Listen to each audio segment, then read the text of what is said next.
Bueno, entonces darle la bienvenida a todos los presentes, los que nos ven por Facebook y los que nos verán después, y contarles que siguiendo la huella que abriera Martín Goncalves y su equipo, compuesto por Ana Bonamico, Andrés Ordaz, Aide Partida, Mateo Maca, Gloria Quispe, William Goncalves, eh, que iniciaron hace alrededor de 3 meses un laboratorio gráfico latinoamericano. Fue una instancia realmente maravillosa en que convergieron, conocimos cada sábado 4 talleres o grabadores que presentaron su obra y sus proyectos, y esto permitió una red que se ha ido expandiendo en distintas áreas. De ahí nace nuestro grupo Grabado Menos Tóxico Latinoamérica, y por otro lado, el maestro Carlos Cordero en el taller Ágora de Bolivia convocó también a 5 maestros a presentar talleres en vivo. Él los hacía los días viernes. Entonces, todo esto hizo posible este encuentro entre grabadores. Como bien dice Martín Goncalves, la gráfica nos une y nos ha unido, y esperamos que sigamos unidos a pesar de todas estas dificultades de los tiempos de confinamiento. Esta es la parte buena del tiempo de confinamiento, que nos permitió esta experiencia de encontrarnos en el medio virtual. Bueno, no mucho más que decir, invitar a quienes les interese el grabado menos tóxico a unirse a nuestro grupo, a conocernos, a ir experienciando estas técnicas que son bastante similares en los resultados a las técnicas hechas con materiales tradicionales. Bueno, sin más, hoy día tenemos un maravilloso taller, y invito a Margarita Rojas de Colombia, maestra de la Convergencia de Colombia y maestra universitaria también, que nos presente a su invitada. Bueno, gracias Virginia. Hola, buenas tardes. Tengo el gusto de invitar al maestro Pedronel Taguado, gran amigo, un gran grabador, apasionado por el grabado, por la docencia y por la difusión del grabado. También prepara sus propias herramientas, es todo un maestro, me encanta todo el trabajo que hace. Además también es un gran gestor cultural, el creador de la Convergencia de Grabadores, Amigos por la Gráfica de Colombia, con el maestro Adolfo Albán y con el maestro Henry Villada. Entonces, sin más, los dejo con el maestro Pedronel Taguado. Gracias. Hola, maestro Teo. Hola. Bienvenido. Hola. Gracias a todos.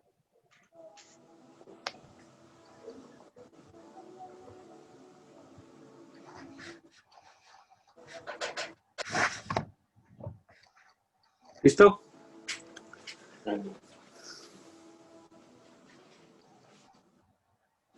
Sí, adelante maestro, estamos listos. Muy buenas tardes para todos. Mi nombre es Pedronel Taguado Espina, desde Colombia. Soy de una región del suroccidente del país. Me formé como grabador en el Museo Rayo de Roldanillo, ya un pueblo que queda cerca de mi pueblo, ya. En técnicas desde 1984, en técnicas de grabado, ya que el museo se dedica o es exclusivo de dibujo y grabado latinoamericano. Esa fue, digamos, la orientación que le dio su creador, el maestro Omar Rayo Reyes, ¿ya? El compromiso que se hizo desde esa época es que todo artista que expusiera su obra en papel en el Museo Rayo debería dar un taller para gente de la región y del país, donde comenzamos a asistir jóvenes de esa época y nos fuimos formando ahí alrededor de unos 10 años, ya, de la mano de los mejores artistas reconocidos en la gráfica que venían al museo. El maestro Rayo en su, digamos, en su carrera artística desarrolló la técnica que yo les voy a explicar en el día de hoy, que es el gofrado, o llamado por él mismo el intaglio, ¿ya? Él no le gustaba denominarlo como gofrado, pero es la misma situación, ¿no? Es repujar la forma del papel, ¿ya? Y prácticamente hacer esculturas en el papel, ¿ya? Para realizar estas labores, inició él en sus talleres realizados en México, donde estudió grabado y le permitió encontrar que a través del metal podría hacer esas planchas, esas matrices para repujar el papel, pero debido a lo dificultoso del metal y a lo que pesaban las placas para transportar y toda cuestión, encontró que utilizando un cartón industrial, un cartón prensado, podía realizar sus matrices, ¿ya? De ahí es donde él empieza a utilizar el cartón como matriz del intaglio, ¿ya? El término intaglio en otras regiones del mundo se denomina a lo que tiene que ver con el aguafuerte cuando deja el repujado en el papel. Por el revés del papel, cuando se imprime un aguafuerte de línea muy gruesa, se repuja también el papel debido a lo grueso del soporte, ¿ya? Y a la humedad de este, ¿ya? Sin embargo, pues digamos en nuestro país, en nuestra región se conoce como intaglio la impresión que se hace sin tinta, ¿ya? Y que da un relieve en la hoja de papel.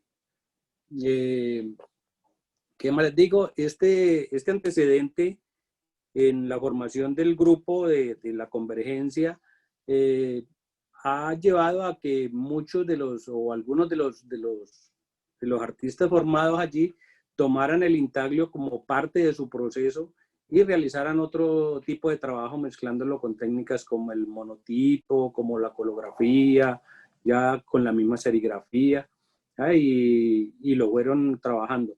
Pero el maestro Rayo pues era un artista geométrico, ya su obra se trabajó más en ese sentido, ¿no? ¿Ya? A continuación vamos a ver una proyección de un trabajo en PowerPoint donde aparece toda la ilustración acerca de la técnica. Adelante, Margarita.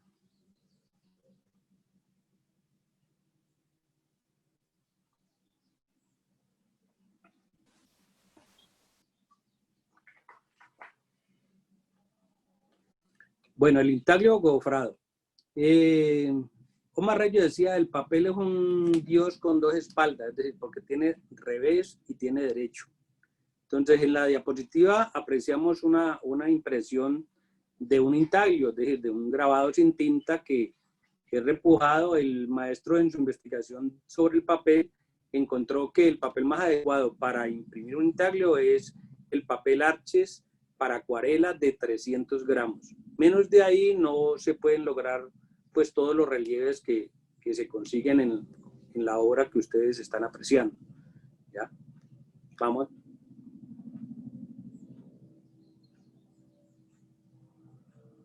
Siguiente, Margarita. Aquí vemos la entrada al Museo Rayo, que fue nuestra Universidad de la Gráfica. Actualmente, después a los 10 años de haber desaparecido el maestro, el museo sigue bajo la dirección de su esposa Águeda Pizarro, la poeta esposa de Omar Rayo, quien ha continuado con los mismos principios y legado que dejó el maestro. También se siguen haciendo los talleres para jóvenes, para niños, para profesionales, ya en cuanto a gráfica se refiere.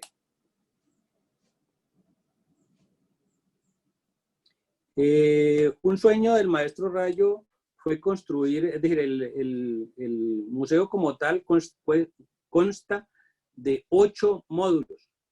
Tiene una arquitectura maya diseñada por un amigo del maestro de la Ciudad de México. El ingeniero se basó en el concepto maya y además en el número 8, que tenía que ver con el nombre del maestro y con el octágono, ¿ya? Entonces, un módulo de esos, que es el que ustedes aprecian en la foto, ¿ya? Él quería que un módulo de esos se convirtiera en un museo del intaglio, es decir, ahí solamente se expone obra de intaglio en papel y hasta hasta su muerte todavía no se ha realizado.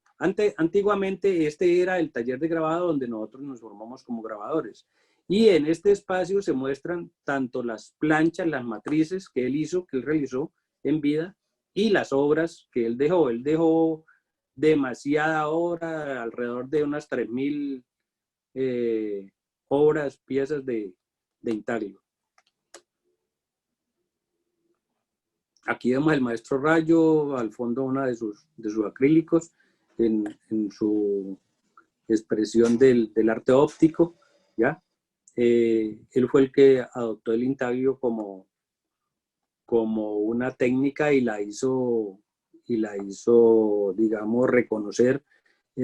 Además, él con esa técnica ganó 2 eventos muy importantes, que fue la Bienal de Puerto Rico, no recuerdo el año, y luego se ganó una Bienal en Sao Paulo, Brasil, que a raíz del premio que recibe en Sao Paulo es que comienza la idea de hacer un museo en la ciudad de Roldanillo, en el municipio de Roldanillo. Bueno, en esta diapositiva apreciamos, en el lado izquierdo vemos la matriz hecha en cartón, ¿ya? Y en el lado derecho la impresión del intaglio, ¿ya? La parte que ustedes ven más beige, más café, es lo que llegó hasta el fondo del corte, ¿ya? Porque él utilizaba más o menos 3 cartones de 1 milímetro y los pegaba, ¿ya? En la parte superior, en esa época funcionaba mucho con el elemento cotidiano, entonces el gancho de ropa, la nodriza, el lápiz, ahí aparece una figura de la torre del juego de ajedrez colgada en un gancho de colgar ropa, ¿ya? Y lo que yo les decía, que posteriormente de impreso el intaglio, usted puede aplicarle color.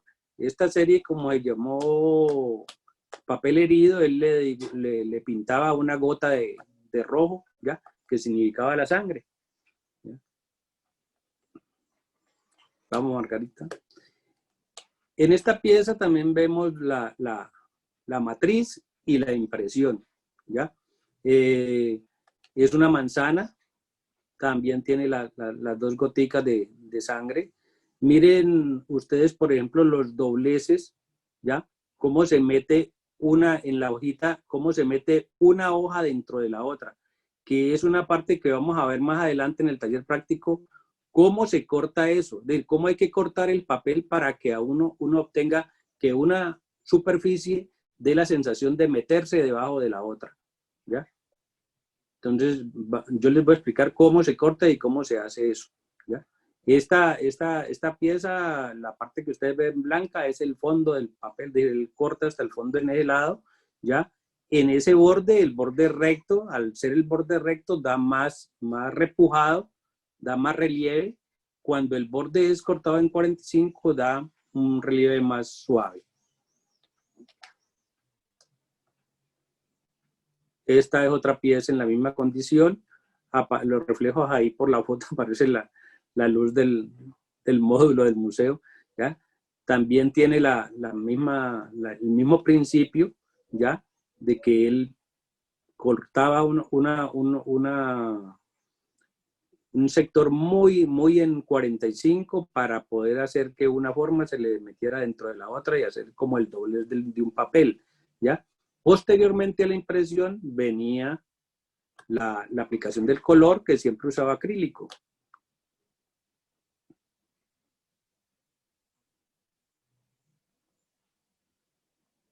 Vamos.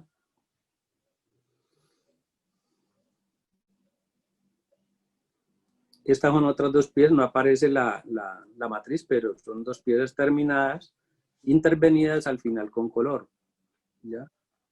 Siempre teniendo en cuenta, pues, él trabajó mucho estas bandas que se doblaban y que adquirían una profundidad por la sombra, una tercera dimensión en el acrílico. El intaglio lo hacía en la manera que les digo, de cortando a 45, donde iba una sensación de meter debajo de la otra.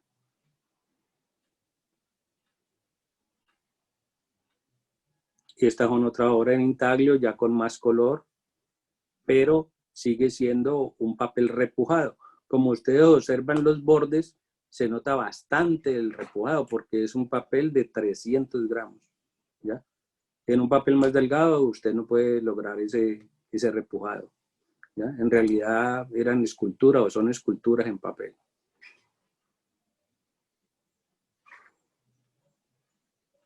Esta serie de la izquierda hace parte de un grupo de obras que él denominó Fémina, ¿ya? Donde cogía el cuerpo femenino y lo presentaba desnudo, le hacía las formas, el pubis, el ombligo, los senos, las piernas, los dedos, y lograba ese repujado, ¿ya?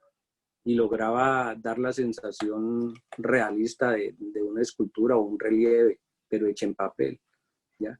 En la parte derecha vemos una matriz, esa matriz es metálica, ¿ya? Esa matriz no es papel, esa matriz es metálica, grabada durante muchas horas en el ácido nítrico.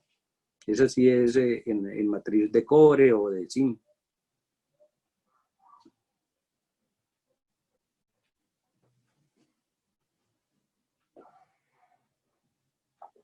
Esta sigue siendo de la serie Papel Herido, donde, como le digo, él usó en esa época mucho las formas o los objetos cotidianos. En este caso, en el lado izquierdo aparece la trampa para atrapar ratones, ¿ya? Y en el lado derecho la bicicleta, que es un elemento pues muy universal, ¿no? ¿Ya? Entonces, lo importante aquí es esa síntesis que él lograba en sus creaciones, ¿ya? El asunto o la anécdota del papel herido es que una vez cortando sus formas de intaglio en Nueva York, se hiere con el bisturí, ¿ya? Y entonces mancha todo el papel, y de ahí sacó la idea de que los grabados de ahí en adelante durante una época llevaban esa 1 o 2 gotas de sangre, fuera la imagen que utilizar, y lo denominó papel herido. Aquí aparece el gancho de nodriza, pues, que es el gancho que usaban nuestras mamás en la época cuando habían pañales de tela, ¿ya? Entonces las 2 nodricitas. Esa plancha también es metálica. Creo que esta del lado derecho también es metálica, ¿ya? Fueron hechas no sé si en zinc o en cobre, pero eran profundas. Es decir, para hacer este tipo de trabajo, pues hay que barnizar la placa, como ustedes saben, ¿ya? Y dejarla muchas horas en el ácido para que el ácido corroa y haga el hueco.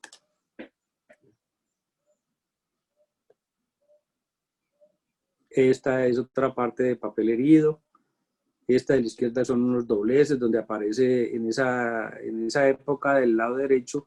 La obra es cuando él trabaja mucho los vestidos. Entonces ahí ven la parte de un saco hasta con la marquilla que viene amarradita en las prendas, ¿ya?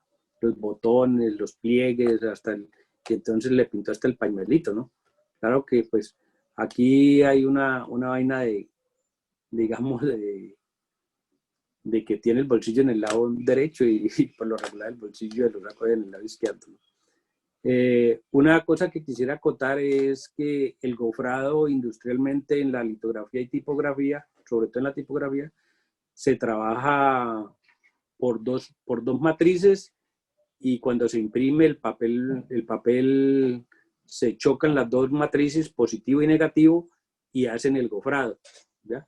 Eso se hace industrialmente, como cuando imprimimos en el sello seco en nuestros grabados, que le metemos el papel y imprimimos. Entonces hay una parte del sello que es positivo y hay otro que es negativo, y entonces al quedar el papel entre los dos, hace el repujado. Eso es lo que se hace la industria para hacer el intaglio, o lo que se llama sello seco.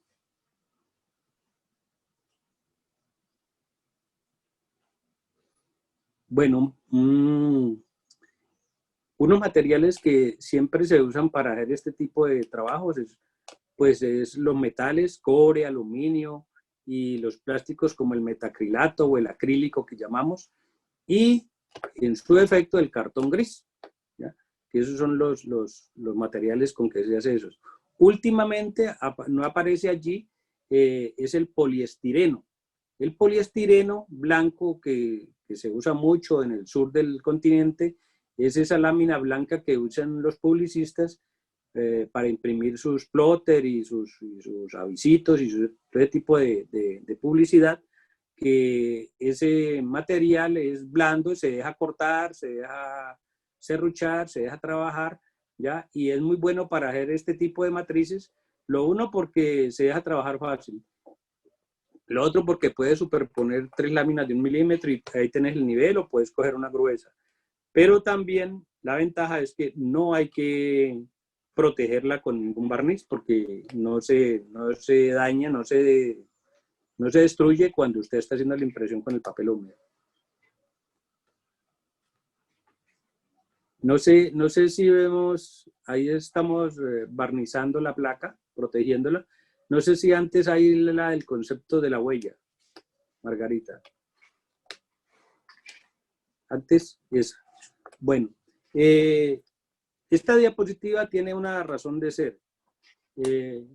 En un taller le preguntábamos al maestro de dónde venía intagliar, de dónde venía, digamos, por qué el principio del intaglio. Decía, el principio es la huella del hombre. Cuando el hombre pisa el barro, pisa la arena, deja una huella y lo que deja es un hueco. Mira, ahí queda marcado su pie, o si lleva zapato, pues la suela del zapato queda marcada en la arena. Cuando un animal camina en el barro o en la arena, deja también una huella. Entonces, ese es el principio de un intaglio, ¿ya? Que en la actualidad, desde el punto de vista gráfico, nosotros podemos hacer al contrario, porque es que hacer el hueco, hacer la huella, es más difícil que colocar encima algo y repujarlo, ¿ya? Entonces el intaglio siempre hay que pensarlo al contrario, ¿ya? Es decir, ¿cómo voy a hacer la imagen? Entonces, ¿qué va a repujar y qué va a quedar hendido? Es decir, ¿qué va a salir y qué va a entrar? Pero entonces el principio del intaglio o gofrado es la huella que el hombre deja, ¿ya? En el piso, en la tierra. Entonces, por eso es que el maestro decía, es que miren la huella de un ser humano, miren la huella del casco de una bestia, miren la huella de un perro en el barro, ¿ya? Lo que deja es el huequito. Entonces, eso mismo es lo que nosotros hacemos en la plancha, es lo mismo lo que yo hago en la plancha. Es decir, hacer el hueco para que cuando entre el papel, tome esa forma de la huella que uno creó, que uno quiere sacar. Vamos, Margarita. Les decía que cuando uno trabaja en matrices de cartón, ¿ya? Hay que proteger ese cartón.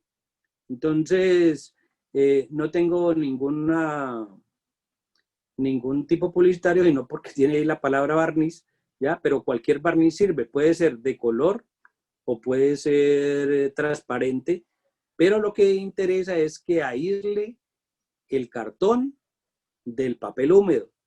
Porque cuando usted deposita el papel húmedo sobre la plancha, sobre la matriz y comienza a frotar, ya esa humedad comienza a estar en contacto con el papel. Si el papel no está protegido, pues se va deteriorando. Y si usted va a hacer una edición de digamos, 5 o 6 ejemplares, pues ya por ahí la quinta, ya los bordes no te van a copiar como realmente lo quieres, ¿ya? Por eso es necesario proteger la plancha matriz. Bueno, aquí está el ejemplo de la que se estaba preparando y entonces está la impresión hecha, es decir, la matriz está en positivo, ¿ya?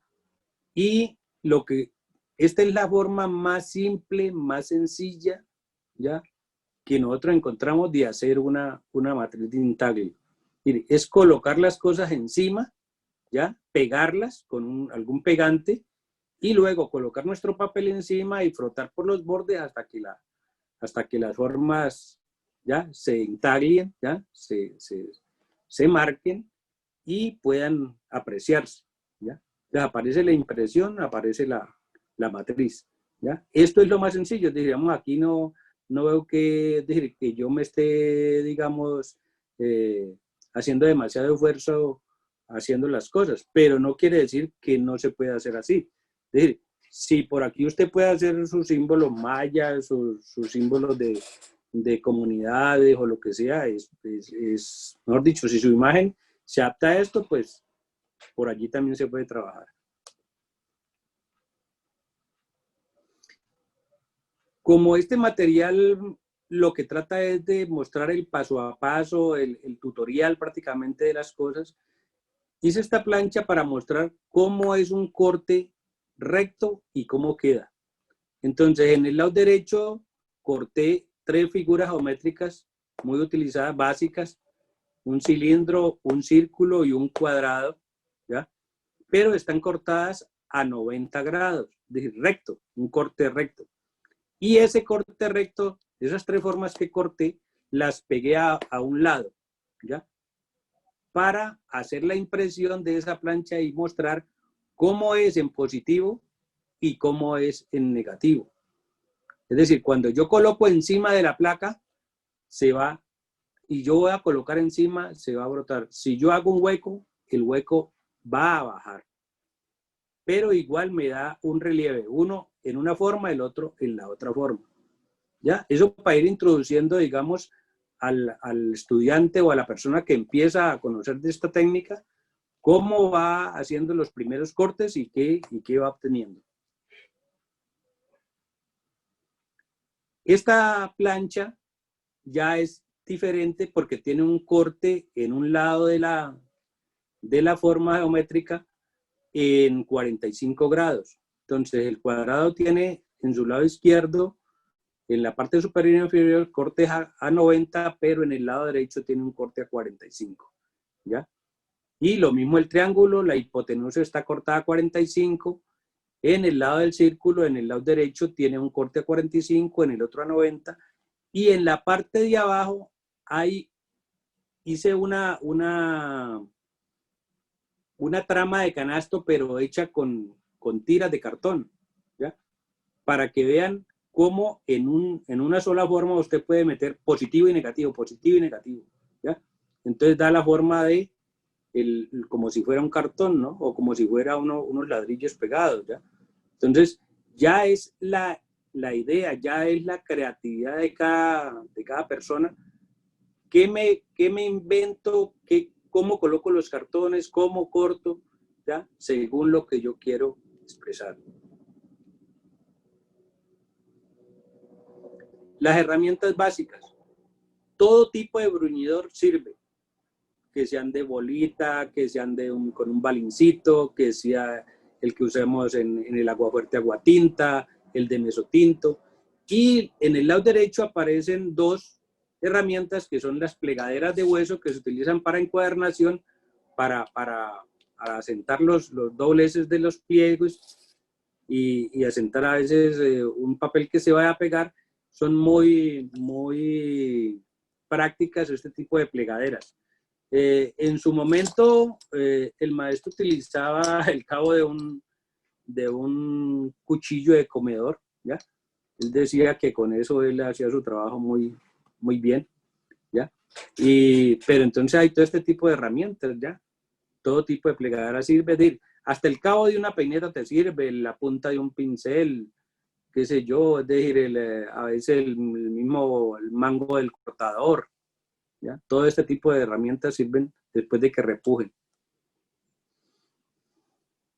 Vamos. Bueno, cuando se piensa crear un intaglio, hay que tener una imagen. Yo tengo que tener un diseño, ¿ya? Entonces, en este ejemplo de este PowerPoint, diseñé lo tomé de internet, bajé de internet esta imagen muy básica, muy plana, ¿ya? Para explicar los cortes y cómo llevo yo este dibujo bidimensional a una forma tridimensional, que es lo que trata de hacer, ¿ya? Es decir, el intaglio gofrado es una forma tridimensional porque coge repujado, coge volumen por el repujado, ¿ya? Entonces, lo primero que uno tiene que tener es la imagen, ¿ya? La imagen de lo que vas a hacer. Entonces, teniendo esa imagen, entonces uno tiene que hacer un plan de corte. Creo que la siguiente diapositiva lo tiene. Bueno, el plan de corte de un intaglio es que uno en los bordes de su diseño, ¿ya? Tiene que marcarle, bueno, este borde lo voy a cortar a 90, esta parte va encima de la plancha, este otro corte lo voy a hacer a 45, ¿ya? Es decir, ¿qué voy a repujar? Es decir, cuando yo le coloco la palabra encima, estoy diciendo, ese pedazo lo tengo que recortar y poner encima de la placa, ¿ya? ¿Para qué? Para que me dé la forma que yo necesito que me dé, ¿ya? Si yo necesito un hueco, pues le hago un hueco, entonces digo, esa forma va a tomar lo contraria a la que tomaría una de encima, ¿ya? Siempre los cortes hay que marcarlos porque si no uno pues se embolata con esa vaina. Ya cuando se tiene un dominio de la técnica, pues uno ya aprende corto por aquí, corto por allá y toda cuestión. Pero sin embargo, yo siempre cuando voy a hacer un intaglio hago un plan de trabajo, es decir, hago un plan de corte. Bueno, esta es una de las cosas que vamos a hacer en el taller práctico a continuación, ¿ya? Y es que cuando usted va a imprimir, debe humedecer la hoja. No hay necesidad de empaparla ni meterla en una bandeja si usted no quiere. Es decir, se puede con un rociador de spray aplicarle agua, ¿ya? Dejarla que humecte un poquito o simplemente la soba con una espuma y ella al hidratarse entonces va a permitir que se repuje, ¿ya? Pero siempre hay que humedecerla. En seco es muy difícil hacer intaglio, a no ser que sea con máquina como les explicaba ahora a rato. Bueno, acá está el proceso del secado del papel, como secamos todos los papeles para imprimir, ¿ya? Con papel periódico limpio o con una toalla. Se limpia con nuestras manos, ¿ya? Y ya el papel en ese estado ya está listo para montárselo a la matriz.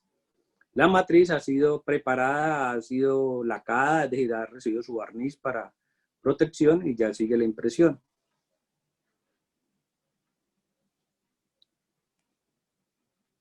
Bueno, registramos, ponemos un registro, ¿ya?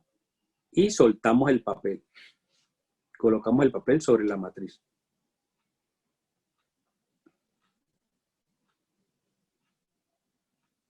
Y empieza el proceso de repujar. ¿Qué hay que tener en cuenta aquí en este paso? Que usted con una mano tiene que tener el papel y la matriz para que no se le mueva. No se le puede mover ni un milímetro.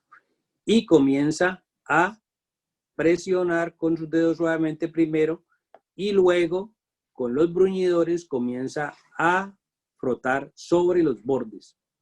Muy suave, no es fuerte, es un frote muy suave para que el papel vaya cediendo, la fibra de papel vaya extendiendo y vaya penetrando en los huecos donde tiene la forma, ¿ya?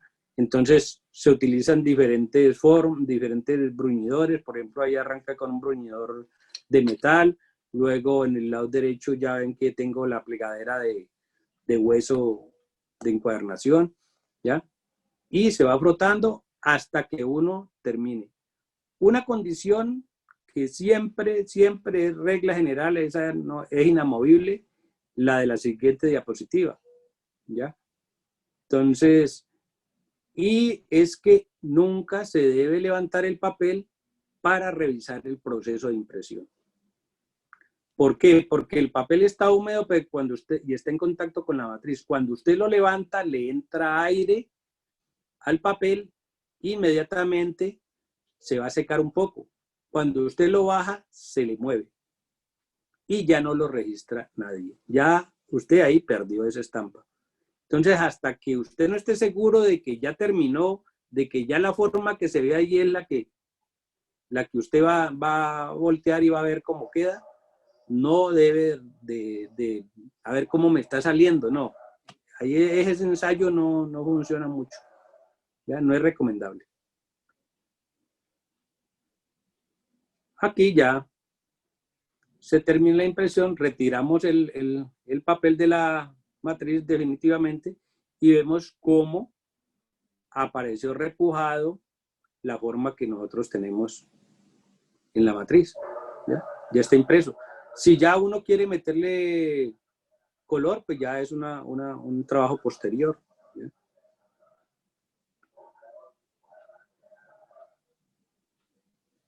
Mire, esa es la impresión ya terminada, que queda en positivo. Si uno imprime o frota por el revés y queda por el derecho. ¿Ya? Entonces ahí está el reloj de arena. Ese es lo del video. ¿Ya? Entonces ahora vamos a seguir con el taller. Bien, maestro, muchísimas gracias por esta primera parte. Entonces, pasaríamos a lo que es la parte demostrativa